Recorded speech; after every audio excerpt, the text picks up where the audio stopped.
నీకు ఒకే ఒక ఫోన్ చేసి ఉంటే ఒకే ఒక నిమిషం మాట్లాడుంటే కాపాడుకునేవారి కదా వెంకట్.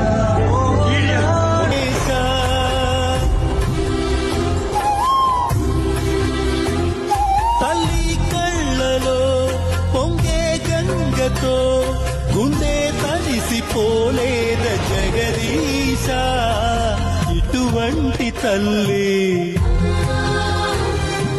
నీకుంటే ఈశా, తెలిసేది నీకు ఈ తల్లి ఘోష, నీ కన్ను అది చూడదా, ఈ కంటి తడి ఆరదా.